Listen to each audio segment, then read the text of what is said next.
Hello everyone. So students, I hope all of you are doing good. So students, जैसा कि आप सब जानते हैं कि आज ही हमारी YouTube पर फर्स्ट वीडियो है, तो आप सब हमारे चैनल पर नए हैं, हमारी वीडियोस को देखिए, अगर पसंद आती है तो उन्हें लाइक कीजिए और अपने फ्रेंड्स के साथ शेयर करें।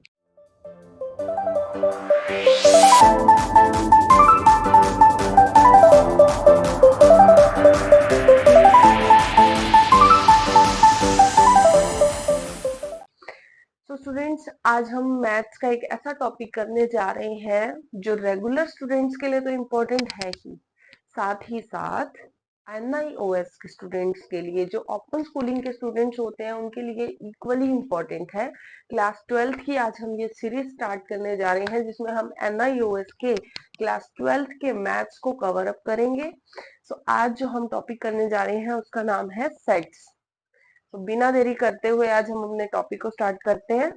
हमारे टॉपिक का नाम है सेट्स। सो फ्रेंड्स, जैसा कि नाम से ही क्लियर होता है, सेट्स मींस कलेक्शन। एक जहां कलेक्शन की बात हो रही है, collection of objects, collection of things, so इसे क्या कहा जाता है? Sets. Collection of things is equals to sets. अब जो कलेक्शन है थिंग्स का, ऑब्जेक्ट्स का, उन ऑब्जेक्ट्स को भी कुछ नाम दिया जाता है। Each object of this collection is called as element. Element भी कह सकते हैं और मेंबर ऑफ द सेट भी कहा जा सकता है। सो स्टूडेंट्स, सेट्स को डिनोट करने के लिए हम क्या यूज करते हैं? किसी भी सेट को डिनोट करने के लिए उसे कुछ नाम दिया जाता है। उसे हम इंग्लिश अल्फाबेट के कैपिटल लेटर से डिनोट करते हैं। सपोज करो, for example, A is a set.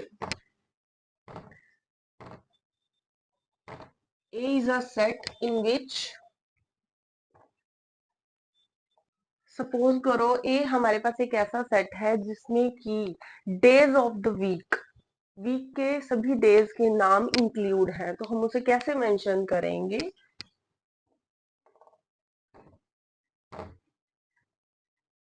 Sunday, sorry, Monday, Tuesday, Wednesday, Thursday, Friday and Saturday. Okay. So students, किसी भी सेट को डिनोट करने के लिए कैपिटल लेटर्स का यूज किया जाता है और उसके ऑब्जेक्ट्स, जो उसके ऑब्जेक्ट्स हैं, सेट के अंदर के ऑब्जेक्ट्स को डिनोट करने के लिए स्मॉल अल्फाबेट का यूज किया जाता है। ओके फाइन, अब यहाँ तक क्लियर है। अब स्टूडेंट्स, आप सब अपनी कॉपी पेंसिल, अपने कॉपी पेन का यूज कीजिए और कुछ नोटेशंस जो मैं यहाँ नोट करा रही हूँ उसे नोट डाउन कर लीजिए। Some standard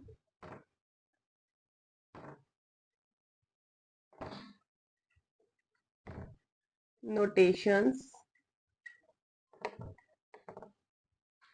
to represent a set.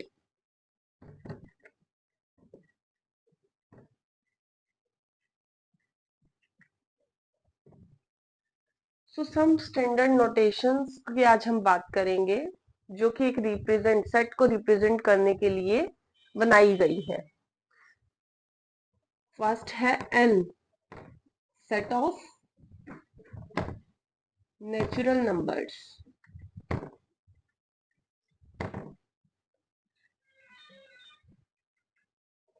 Then q, set of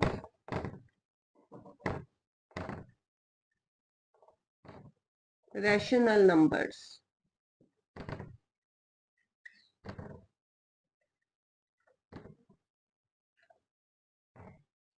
I, set of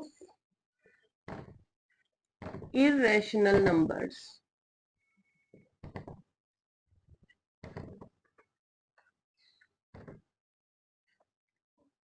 Then Z, set of integers.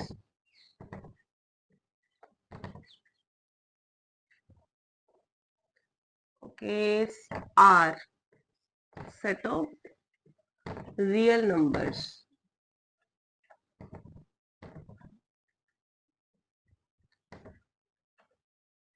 then C, set of complex numbers.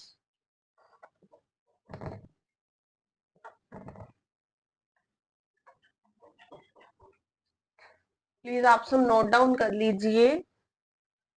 So students, ये स्टैंडर्ड नोटेशंस है किसी set को represent करने के लिए। N, N से denote किया जाएगा अगर सेट ऑफ नेचुरल नंबर्स होगा, किसी भी नेचुरल नंबर्स के सेट को एन से डिनोट किया जाएगा। ऐसे ही सेट ऑफ रैशनल नंबर्स को क्यू, कैपिटल लेटर क्यू से डिनोट किया जाएगा। उसी तरह आई, जेड, आर एंड सी। तो स्टूडेंट्स, आज हमें ये यहाँ तक पता चल गया कि अब सेट को डिनोट करने के लिए या किसी भी सेट को रिप्रेजेंट करने के लिए हम कैसे यूज करेंगे कैपिटल लेटर्स और स्मॉल लेटर्स का। Okay fine.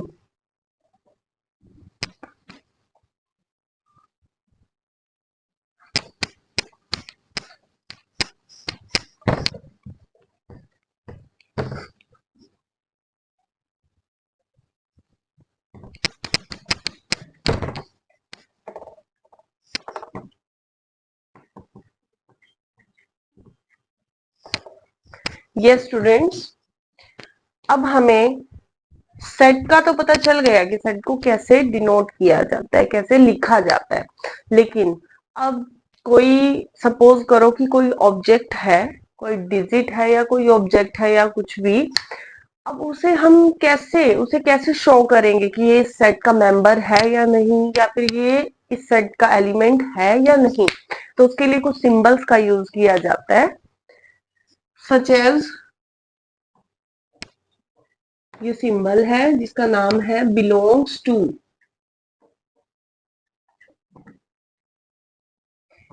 और एक ये सिंबल है जिसका नाम है डज नॉट बिलोंग्स टू।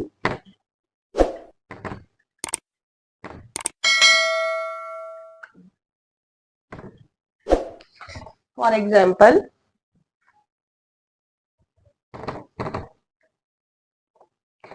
हमारे पास एक सेट है ए,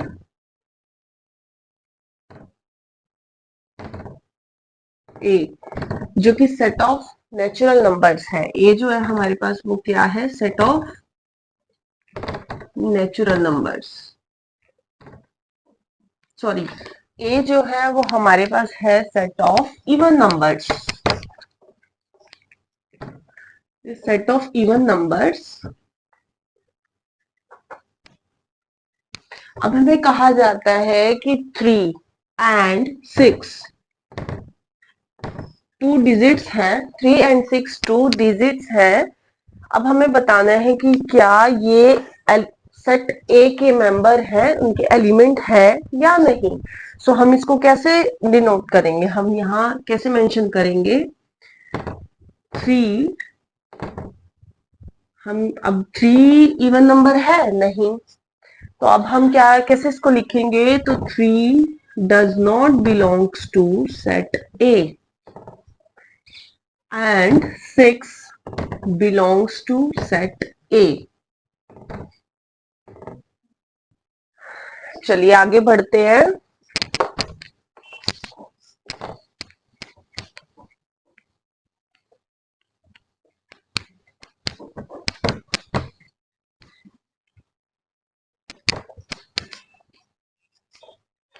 नाउ स्टूडेंट्स, हमें पता चल गया कि सेट को कैसे डिनोट किया जाता है, सेट को कैसे ऑब्जेक्ट्स के साथ लिखा जाता है, उसे कैसे बिलोंग, अगर कोई चीज उसे कोई ऑब्जेक्ट किसी सेट से बिलोंग करता है तो उसे कैसे मेंशन करते हैं, अगर बिलोंग नहीं करता तो उसे कैसे मेंशन किया जाता है। अब सेट को रिप्रेजेंट के कितने टाइप से रिप्रेजेंट किया जा सकता है, 2 टाइप्स हैं किसी भी सेट को रिप्रेजेंट करने के लिए। सो हम लिखते हैं या नोट डाउन कीजिए मेरे साथ, रिप्रेजेंटेशन ऑफ सेट्स।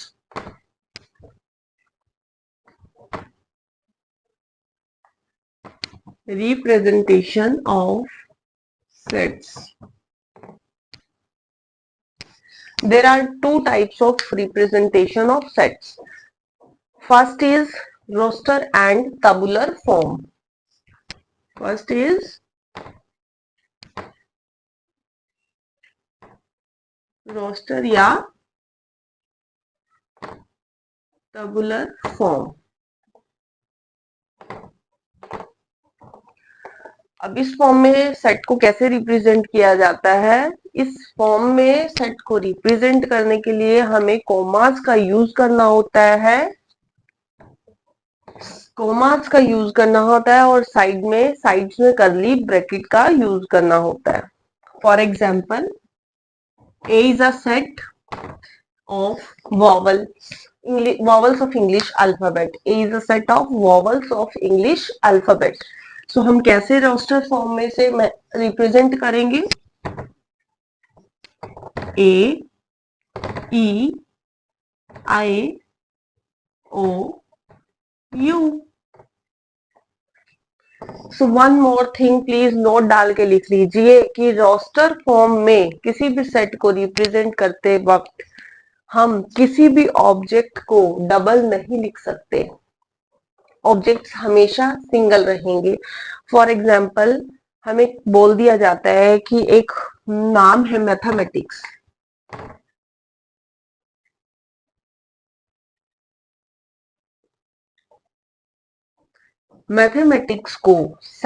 मैथमेटिक्स के अंदर आने वाले सभी अल्फाबेट्स को एक सेट की फॉर्म में लिखिए। तो हम कैसे लिखेंगे? रोस्टर एंड टैबुलर फॉर्म में। सो इसके लिए हम यूज करेंगे A is a set, then curly bracket starts small letters. Objects के लिए हम हमेशा स्मॉल लेटर्स का यूज करेंगे। MATHE,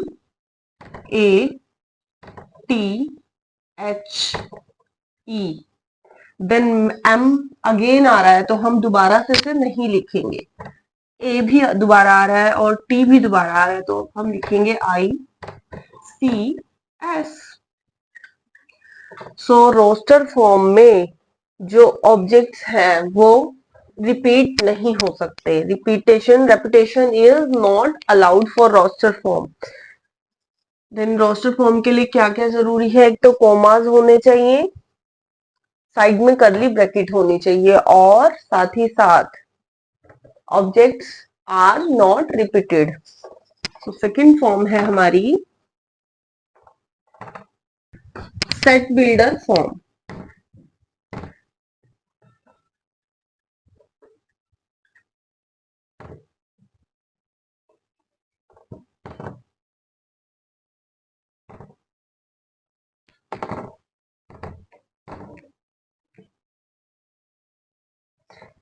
so student, set builder form में हमें सभी ऑब्जेक्ट्स को रिप्रेजेंट करने की जरूरत नहीं होती। हम एक ही ऑब्जेक्ट का यूज करते हैं और साथ में उन सभी ऑब्जेक्ट्स की एक कॉमन प्रॉपर्टी को मेंशन कर देते हैं जो चीज उन सभी ऑब्जेक्ट्स में होगी। For example, A is a set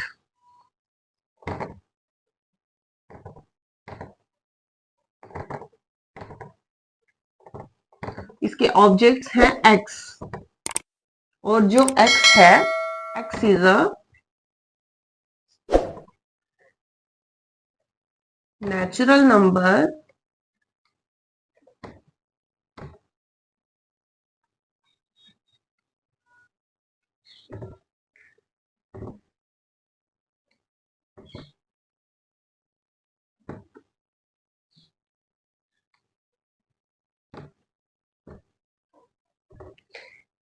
हमने इनके ऑब्जेक्ट्स की कॉमन प्रॉपर्टी को मेंशन कर दिया। हमने क्या नोट डाउन किया? सेट बिल्डर फॉर्म के लिए क्या होना जरूरी है? सेट बिल्डर फॉर्म में सभी ऑब्जेक्ट्स को इस टाइप से हम नहीं लिखते हैं अलग अलग करके, इसमें एक कॉमन प्रॉपर्टी को उठा लिया जाता है। फॉर एग्जाम्पल, एक सेट है जिसके ऑब्जेक्ट्स हैं एक्स। अब x क्या है? x is a natural number. x एक नेचुरल नंबर है जो कि 7 से x एक ऐसा नेचुरल नंबर है जो कि 7 से बड़ा है और 10 से छोटा है। इट मीन्स कौन से नेचुरल नंबर्स आ जाते हैं? 8, 9। सो ए के जो ऑब्जेक्ट्स हैं वो ये हैं। अगर हम इसी फॉर्म को रोस्टर फॉर्म में लिखते तो हम ऐसे लिख सकते थे, लेकिन जो सेट बिल्डर फॉर्म है उसमें हम एलिमेंट्स को, उसके ऑब्जेक्ट्स को ऐसे नहीं लिखते हैं, उसमें एक कॉमन प्रॉपर्टी का यूज कर दिया जाता है जो इन एलिमेंट्स को शो कर सके। So X is a natural number जो कि 7 से बड़ा है और 10 से छोटे हैं। सो स्टूडेंट्स, यहाँ तक आप सबको समझ आ गया होगा। आई होप आप सब अच्छे से लर्न कर रहे होंगे ये सब चीजें और साथ ही साथ नोट डाउन भी कर रहे होंगे। सो इस सब को अपनी नोटबुक्स के ऊपर आप मेंशन कर लीजिए। इसके बाद हम कुछ क्वेश्चंस करने जा रहे हैं इन्हीं फॉर्म्स पर बेस्ड। सो मैं साइड हो जाती हूँ, आप सब नोट कर लीजिए। सो स्टूडेंट्स, मैं इरेज करने जा रही हूँ। आई होप आप सबने नोट डाउन कर लिया होगा।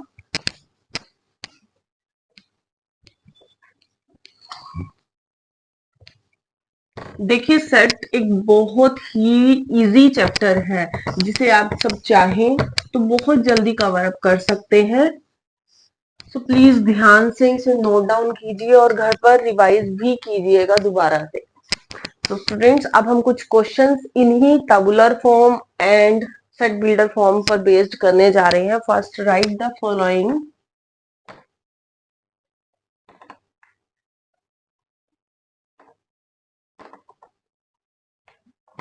इन set builder form.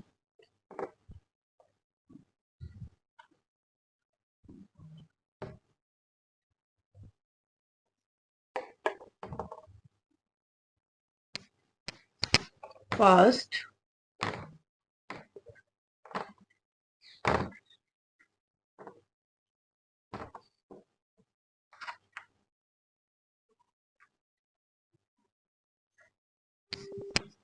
Second, B 3, 6, 9 and 12। Okay, अब इसे सॉल्व करते हैं। फर्स्ट का सॉल्यूशन अगर हम करें, अब हमें क्या करना है, अब हमें ये कौन सी फॉर्म दे रखी है, अब हमें यहाँ कौन सी फॉर्म दी हुई है, ये है एक रोस्टर फॉर्म या टैबुलर फॉर्म। अब हमें इसे सेट बिल्डर फॉर्म में चेंज करना है। मींस हमें एक ऐसी कॉमन प्रॉपर्टी इसकी निकालनी है, इसकी कॉमन प्रॉपर्टी ढूंढनी है जिसे हम एक्स के थ्रू डिनोट कर सके।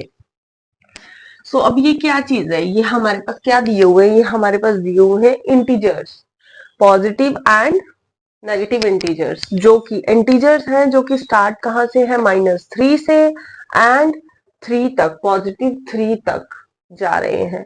सो अब हम इसको सेट बिल्डर फॉर्म में देखिए कैसे मेंशन करेंगे। ए इज अ सेट जिसके ऑब्जेक्ट्स हैं एक्स, और जो हमारा यहाँ पर एक्स है, x is a integer.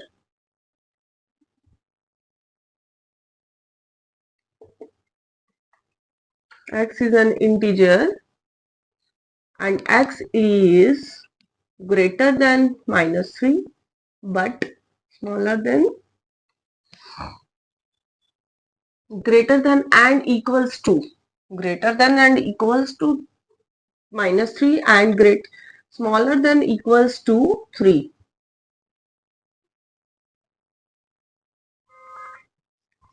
Okay, सो अब हमने ये कौन सी फॉर्म में मेंशन कर दिया, सेट बिल्डर फॉर्म में, जिसमें हमने इसकी कॉमन प्रॉपर्टी निकालकर इसमें मेंशन कर दी कि x इज एन इंटीजर जो कि -3 से बड़ा और इक्वल है, -3 और से उससे बड़ा है और 3 से छोटा है और इसके बराबर है।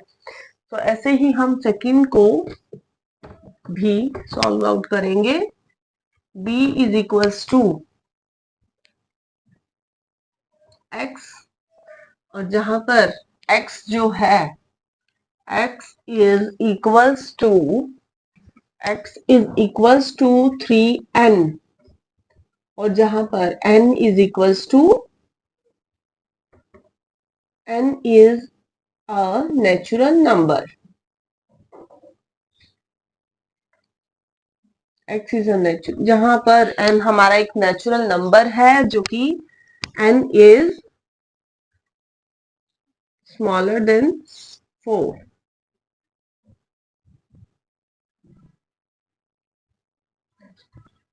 5। यस, सो हमने b को एक रोस्टर फॉर्म में चेंज कर दिया। सॉरी, यहाँ कर्ली ब्रैकेट का यूज किया जाएगा। x जो है वो 3n है, देखिए। और जो n हमारे पास, जहां पर हमने क्या लिया, n is a natural number जो कि 5 से छोटा है, यानी 4 तक है। सो 3n, 3 into 1, 3 into 2, 3 into 3, 3 into 4, तो 4 तक नेचुरल नंबर का यूज किया गया है। सो अब हमने a और b दोनों सेट को सेट बिल्डर फॉर्म में यहाँ रिप्रेजेंट किया है। अब नेक्स्ट क्वेश्चंस की बात आ जाती है। अब हमें right the following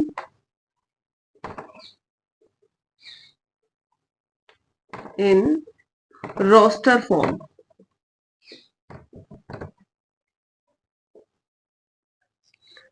Question number 1. A set is C in which object is x, और जो x है वो एक natural number, x is equals to natural number, and जो n है हमारा वो ग्रेटर देन इक्वल्स टू 50 है और स्मॉलर देन इक्वल्स टू 60 है। तो अब हमने इससे, ये सेट C है, इसे हमने किस फॉर्म में लिखा है, यहाँ एक सेट बिल्डर फॉर्म में, जिसमें हमने कॉमन प्रॉपर्टी को मेंशन किया है। बट अब हमें इसे रोस्टर फॉर्म में चेंज करना है। देन सॉल्यूशन करें अगर हम इसका, तो कैसे चेंज किया जाएगा। हमें एक सेट बनाना है जिसके सभी ऑब्जेक्ट्स कोमा से डिफरेंशिएट किए जाएंगे और कर्ली ब्रैकेट के अंदर उसे मेंशन किया जाएगा। देन x जो है वो ग्रेटर देन इक्वल्स टू 50 से स्टार्ट हो रहा है। देन 50 से इसकी काउंटिंग स्टार्ट होगी। 51, 52, 53, 54, 54, 55, 56, 57, 58, 59 and smaller than equals to 60। So अब हमने सेट सी को रोस्टर फॉर्म में चेंज कर दिया, जिसमें हमने इसके सभी ऑब्जेक्ट्स को अलग अलग से रिप्रेजेंट किया है, विद कोमा से उसे अलग किया है और साइड में कर्ली ब्रैकेट्स का यूज किया है। तो इसे क्या कहा जाएगा, रोस्टर फॉर्म, जिसमें किसी भी एलिमेंट को रिपीट नहीं किया जाता। देन सेकंड क्वेश्चन, एक और क्वेश्चन हम इसी पर बेस्ड करते हैं। हमारे पास एक सेट है डी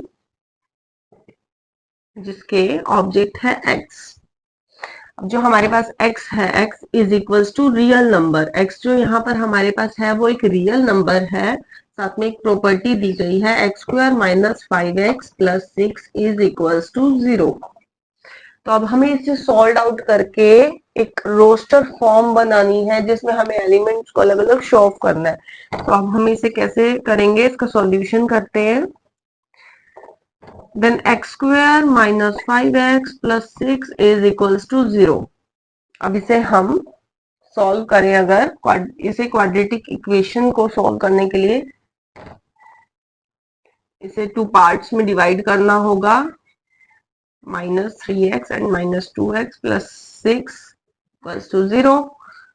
देन x को अगर हम बाहर रख लेते हैं, देन x -3 -2 को बाहर रखते हैं तो x -3 इज इक्वल्स टू 0। अब हमारे पास जो x है उसकी वैल्यू एक तो 2 आती है और एक दूसरी आती है 3। तो हमारे पास जो x है वो 2 और 3 की फॉर्म में यहाँ आता है। तो अब हमारे पास जो d है, d इज अ सेट और उसके ऑब्जेक्ट्स है 2 and 3, because x is a real number और रियल नंबर में 2 एंड 3 दोनों ही इंक्लूड है। सो स्टूडेंट्स, आज के लिए इतना ही। आज हमने क्या क्या पढ़ा, आज हमने सेट को डिफाइन किया, सेट क्या है, सेट के अंदर के ऑब्जेक्ट्स के बारे में जाना और साथ में ही उसे रिप्रेजेंट करने की 2 फॉर्म्स के बारे में पढ़ा। मैं आशा करती हूँ कि आपको आज की वीडियो को देखकर अच्छा लगा होगा, इसे पसंद आई हो तो इसे लाइक कीजिए, अपने फ्रेंड्स के साथ शेयर कीजिए। So thank you.